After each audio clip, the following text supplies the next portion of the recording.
Indonesia, mungkin customer experience ada banyak hal yang perlu kita sharing ya, berkaitan dengan fundamentalnya. Nah, makanya hari ini kita akan sharing banyak tentang fundamentalnya. Sifatnya adalah knowledge based on dari experience, dan ini juga kita ambil dari buku ya, Bapak Ibu, yang saya coba tulis.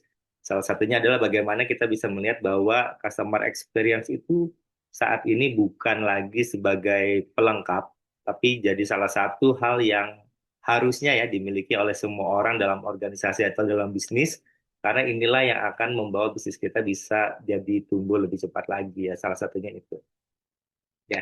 Jadi kalau saya mau mulai ceritanya hari ini adalah dengan satu kutipan yang paling fenomenal ya dari Maya Angelou. Jadi Maya Angelou ini seorang aktivis di Amerika. Dia bilang, saya belajar bahwa orang akan lupa ya dengan apa yang kita katakan. Orang juga akan lupa dengan apa yang kita perbuat kepada mereka. Tapi orang tidak akan pernah lupa bagaimana kita membuat mereka merasakan sesuatu tentang kita. Ya. Jadi orang tuh lupa dengan apa yang kita ucap, apa yang kita lakukan, tapi tidak akan lupa dengan nilai yang kita berikan ya, Bapak Ibu ya. Jadi saya selalu menganalogikan bahwa kalau kita ngomongin customer experience, saya lebih senang ngomonginnya sebagai people experience. Karena kita hidup sebagai manusia itu adalah kumpulan dari serpihan-serpihan pengalaman ya Bapak Ibu ya. Apa yang terjadi kita hari ini itu adalah kumpulan dari pengalaman yang kita dapatkan, yang kita alami gitu kan ya, dari semua perjalanan hidup. Setiap hari kita selalu mengumpulkan pengalaman dari bangun tidur sampai tidur lagi ya kan ya. Setiap detik itu sebenarnya akumulasi dari pengalaman. Tinggal mana pengalaman yang bernilai, mana pengalaman yang tidak bernilai. Nah, yang bernilai itu yang akan selalu teringat di core memorinya kita. Nah, kalau kita ngomong, dan akhirnya juga apa yang kita lakukan ini akan selalu teringat juga di core memori orang lain, ya kan? Oh, ternyata Mas Frans itu orangnya A, B, C, D. Itu hasil dari pengalaman kita ketemu dengan Mas Frans. Ya. Jadi kalau saya selalu menganalogikan customer experience itu adalah bagaimana kita hidup ya. Bagaimana orang berinteraksi dengan saya, bagi saya itu adalah customer experience. Dan bagaimana orang punya persepsi tentang saya, itulah experience yang dia rasakan ketika berhubungan dengan saya sebagai personal ya. Jadi saya selalu menganalogikan bahwa kalau kita mau ngobrolin customer experience, kita harus banyak belajar dengan kehidupannya kita lah ya sebagai personal experience Bapak Ibu. Ya, dan itu yang menurut saya akan jadi tipping point-nya kita ya untuk kita bisa belajar bahwa seberapa penting customer experience bagi kita. Kalau bagi kita secara personal itu penting, apalagi bagi bisnis ya kan ya. Nah, saya ingin memulainya dengan sebuah cerita, ya, karena menurut saya ini merupakan pengalaman yang unik atau mungkin udah umum terjadi di hari ini ya.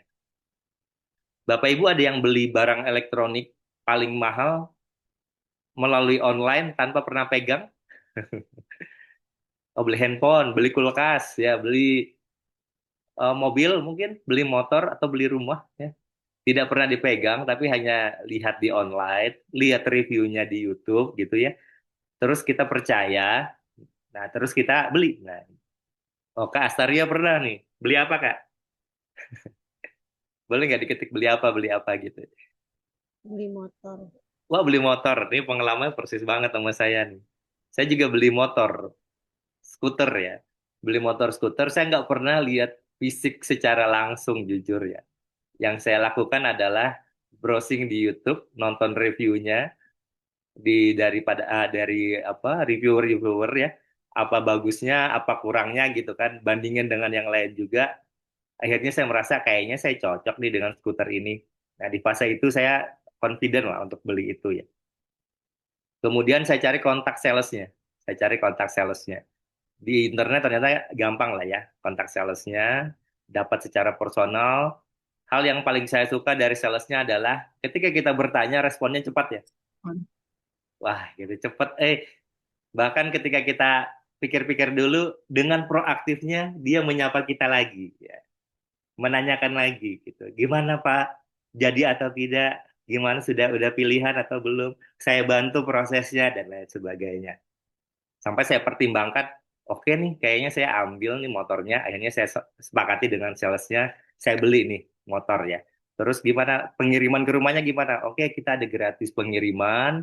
nanti akan dikirim tanggal sekian, dan nanti Bapak akan langsung terima aja dari rumah, semua dokumen juga dikirim dari rumah. Dan ternyata benar, benar. Bagi saya itu sebuah pengalaman yang menyenangkan nih. Saya nggak perlu kemana-mana, motornya diantar ke rumah ya kan. Enak banget lah gitu ya. Setelah saya pakai seminggu, 2 minggu, kan ada perawatan ya, namanya motor ya. Wah, ada perawatan nih, ada perawatan, ada yang harus saya tanyakan, bengkel terdekatnya di mana, gitu kan ya. Terus klaim garansinya gimana. Wah, ini mulai ada perubahan nih. Yang dulu salesnya kayaknya gercep sekali. Di fase-fase ini, ya kalau dulu 1 menit 3 chat, sekarang untuk chat bisa 1 jam ya baru dibalas ya sama salesnya ya. Wah, saya bilang ini agak beda nih. Ketika sebelum saya bayar, kayaknya cepat sekali. Ketika saya udah bayar, kenapa agak slow respon ya? Mulai dari dibalasnya sejam sekali, sampai dibalasnya sehari sekali ya. Sampai akhirnya kita males kayaknya ya, WhatsApp-WhatsApp lagi lah gitu. Cari aja di internet atau tanya ke kontak senternya lagi gitu. Ya, ini pengalaman yang sangat umum ya terjadi ya. Dari fase-fase kayaknya kita bulan madu, manis banget gitu diperlakukannya, sampai ketika kita sudah melakukan pembelian kok agak berbeda ya pendekatannya atau agak berbeda ya treatmentnya ke kita ya. Jadi kalau misalkan ada yang nanya, motor ini bagus nggak? Bagi saya untuk daily driver oke, tapi saya mau nggak refer sales itu ke teman saya. Saya jadi mikir-mikir, saya jadi mikir-mikir ya kan, kasih nggak ya gitu. Takutnya nanti kalau teman saya punya pengalaman yang buruk, saya lagi ya yang dia marah-marahin ya kan. Nah, ini pengalaman yang sangat umum terjadi, tidak hanya di satu use case ini ya, saat pembelian motor, tapi umum terjadi di berbagai macam produk dan layanan. Saya merasanya saat ini tuh brand itu fokus atau kuatnya di tahap pembelian atau akuisisi. Nah, udah deh kalau ngomongin akuisisi, berapa target penjualan, semuanya udah bagus-bagus. Tapi setelah itu kok lemah ya. Padahal kalau kita ngomongin customer experience, itu ke total dari keseluruhan interaksi ya kan, tidak, itu sebuah journey menyeluruh gitu, bukan kita ngomongin satu touch point selesai. Nah, kita ambil contoh tadi rekapnya ya, di tahap awareness saya banyak terbantu dari konten kreator, customer feedback atau customer review ya yang jujur, itu saya positif. Di consideration saya banding-bandingin, saya bicara dengan salesnya, positif. Kemudian di purchase juga ya, proses pembeliannya semua dibantu, itu saya juga sangat positif.